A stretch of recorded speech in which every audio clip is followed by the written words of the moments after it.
एक ट्विशा को इंसाफ दिलाने की लड़ाई चल रही है तो वहीं इंदौर में राजा रघुवंशी के भाई ने सवाल उठाए हैं। विपिन रघुवंशी ने कहा है कि ट्विशा शर्मा लड़की थी जिसकी वजह से सीबीआई जांच हो रही, लेकिन राजा लड़का था तो सीबीआई जांच नहीं हुई। विपिन ने कहा कि उन्होंने भी मामले की सीबीआई जांच की मांग की थी। सोनम रघुवंशी को हाईकोर्ट से लगातार मिल रही तारीख को लेकर भी राजा रघुवंशी के बड़े भाई विपिन ने कई सवाल खड़े किए हैं। उन्होंने कहा कि आखिर सोनम को हाईकोर्ट से क्यों तारीख पर तारीख मिल रही है, इसका कारण समझ नहीं आ रहा। सोनम जमानत पर बाहर घूम रही है और मेरे भाई की हत्या करके अब तक हाईकोर्ट ने सोनम की जमानत पर 10 बार तारीख दे दी है। आपको बता दें, कल सोनम की जमानत पर सुनवाई होनी है। विपिन रघुवंशी ने उम्मीद जताई है कि कल सोनम वापस जेल में जाएगी। जो है खारिज करने के लिए शिलोंग पुलिस द्वारा जो इसमें आपत्ति लगाई गई थी संदर्भ, तो सोनम की जमानत खारिज करना चाहिए, मगर इसमें अभी हाईकोर्ट द्वारा इसमें जो है सोनम को बार बार तारीख पर तारीख मिली जा रही संदर्भ है। जैसे कि आज भी इसको सोनम कल सुनवाई थी 1 तारीख को, इसको 3 तारीख दी गई है। ठीक है, करीब 1 महीने में जो है सोनम को करीब 10 तारीख मिल चुकी है। इसका कारण अभी तक पता चला नहीं, कारण तो तारीख मिलकर बार क्या लगता है कि अब जिस तरीके से ये पूरा केस चला उसमें अब सोनम जमानत पे बाहर है, लगातार हाई कोर्ट में सुनवाई होगी, आप लोग इस परिवार को लेकर लड़ाई भी लड़ रहे हैं? देखिए, हमारा ये मानना है, अभी देखिए जैसे राजा की जब मौत हुई थी तो राजा की मौत के बाद हम लोगों ने सीबीआई जांच के लिए हम लोग आज 1 साल हो गया बोलते मगर आज तक उसमें कोई किसी प्रकार से सीबीआई जांच बैठी नहीं है। वो सीबीआई बैठती कभी है तो सोनम दोबारा जेल जा। तो क्या ममता की पार्टी टीएमसी टूटने वाली है, ये सवाल है। पहले चुनाव हारी और क्या अब हाथ से पार्टी भी जाएगी? सवाल यह भी कि क्या अब ममता बनर्जी अकेली रह जाएंगी? ये सवाल इसलिए क्योंकि टीएमसी के पूर्व प्रवक्ता रिजू दत्ता ने ऐसा ही कुछ दावा किया है। उन्होंने सोशल मीडिया पर लिखा है, बंगाल में शिवसेना महाराष्ट्र मॉडल दोहराया जाएगा। इससे आगे बढ़ते हुए उन्होंने दावा किया कि ममता से नाराज टीएमसी के 50 विधायकों की कल रात मीटिंग हुई है। ये सारे विधानसभा के स्पीकर के पास जाएंगे और खुद को असली टीएमसी बताएंगे और साथ ही ये लोग पार्टी सिंबल पर भी दावा करेंगे।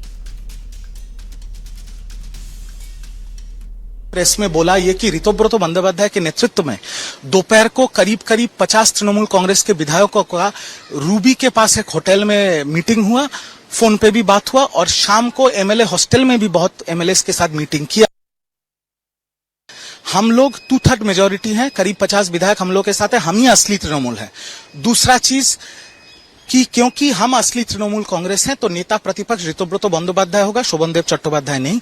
और तीसरा, हम लोग के पास 2/3 मेजोरिटी है तो ये जो घास के ऊपर जोड़ा फूल का जो सिंबल है ये हमारा होना चाहिए। शिवसेना महाराष्ट्र मॉडल अभी बंगाल में चल रहा है, पर मैं 2 बहुत बड़ी बातें कहना चाहता हूं।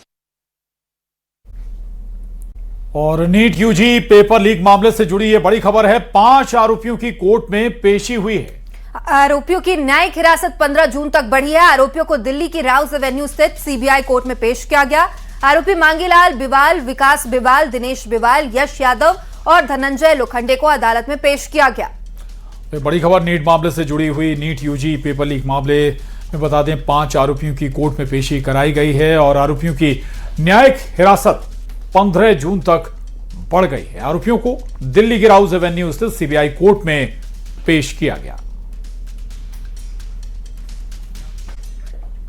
और सीबीएसई री एवेल्युएशन पोर्टल पर बड़ा साइबर अटैक हुआ है। री एवेल्युएशन पोर्टल को हैक करने की कोशिश की गई है। सीबीएसई पोर्टल को ठप करने के लिए साइबर हमले किए गए। हैकर्स ने सीबीएसई पोर्टल से डेटा चोरी करने की कोशिश की है।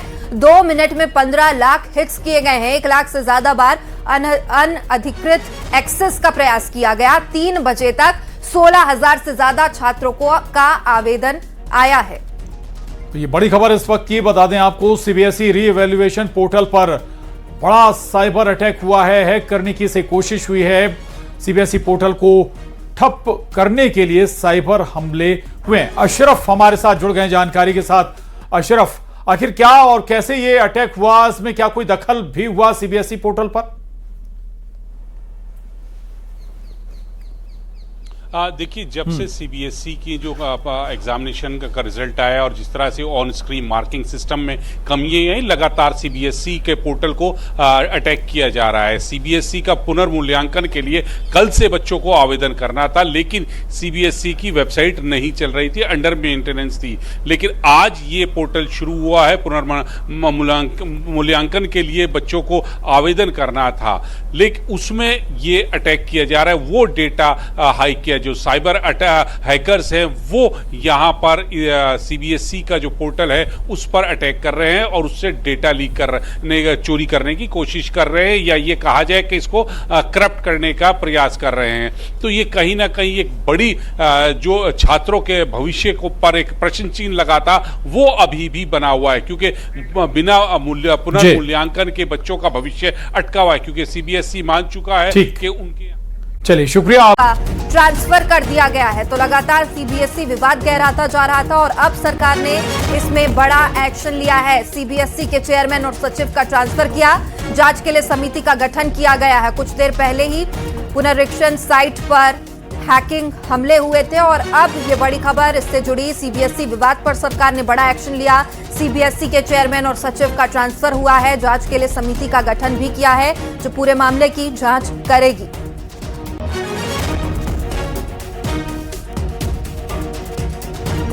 तो सीबीएसई विवाद पर सरकार ने बड़ा एक्शन लिया है। सीबीएसई के चेयरमैन और सचिव का ट्रांसफर कर दिया गया है। लगातार सीबीएसई ऑन स्क्रीनिंग मार्किंग पर सवाल उठ रहे थे, जिसके बाद एक मीटिंग भी की गई थी। हाई लेवल मीटिंग में तमाम सीबीएसई के अधिकारी शामिल थे और अब सरकार ने इसमें बड़ा फैसला लेते हुए चेयरमैन और सचिव का ट्रांसफर कर दिया है और इसके साथ ही जांच के लिए समिति का गठन किया गया जो पूरे मामले में जांच करेगी। तो सीबीएसई के चेयरमैन और सचिव का ट्रांसफर कर दिया गया है, जांच के लिए समिति का गठन किया गया है। समिति इस पूरे मामले में जांच करेगी और कहां गड़बड़ी हुई इसका पता लगाएगी। Screen marking, on screen marking का यह विवाद लगातार गहरा रहा था, जिसके बाद बैठकों का दौर भी चला और अब यह बड़ा फैसला सरकार ने लेते हुए सीबीएसई के चेयरमैन और सचिव का ट्रांसफर कर दिया है। जांच के लिए समिति का गठन भी किया गया है जो पूरे मामले की जांच करेगी।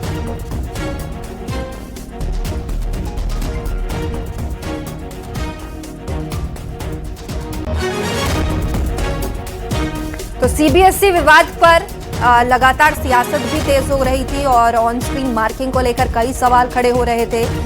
सीबीएसई के चेयरमैन और सचिव को हटाने का ये बड़ा फैसला सरकार ने अब लिया है। बड़ा अपडेट सीबीएसई विवाद से जुड़ा। सरकार ने ये बड़ा फैसला लेते हुए सीबीएसई के चेयरमैन और सचिव दोनों को का ट्रांसफर किया है, हटा दिया है। जांच के लिए समिति का गठन किया गया है और समिति अब इस पूरे मामले में जांच करेगी। कहां गड़बड़ी हुई ये पता लगाया जाएगा। समिति का गठन फिलहाल किया गया है और पूरे मामले की जांच पड़ताल भी शुरू कर दी गई है। इससे पहले भी कई अहम बैठक हुए और इसमें भी गड़बड़ियों का पता लगाने के निर्देश किए गए। ज्यादा जानकारी के साथ विनीत कुमार हमारे सहयोगी जुड़े हुए हैं। विनीत, सरकार ने बड़ा एक्शन लिया है, चेयरमैन और सचिव को हटा दिया गया।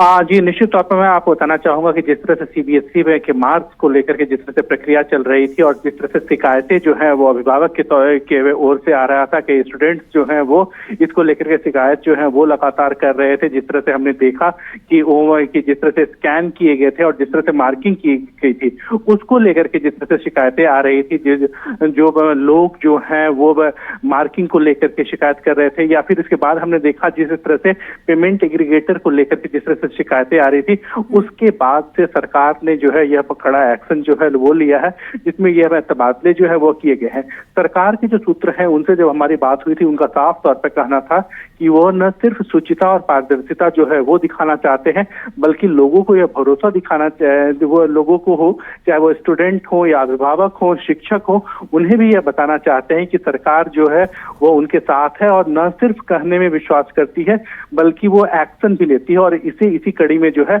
वह देखा जाना चाहिए। पूरी तरह से सीबीएसई को लेकर के जो मार्किंग को लेकर के, या फिर हम कह सकते हैं OMR सीट जो है वो स्कैन को लेकर के, या फिर हमने देखा कि जो मार्किंग में सिस्टम हुआ था और इस बार जिस तरह से बच्चों की ओर से जो है वो शिकायतें की गई थी, इस बार शिकायतें जो है वो पिछली बार से अधिक आई थी और इसके बाद जो है वह यह एक्शन जो है वह लिया गया है।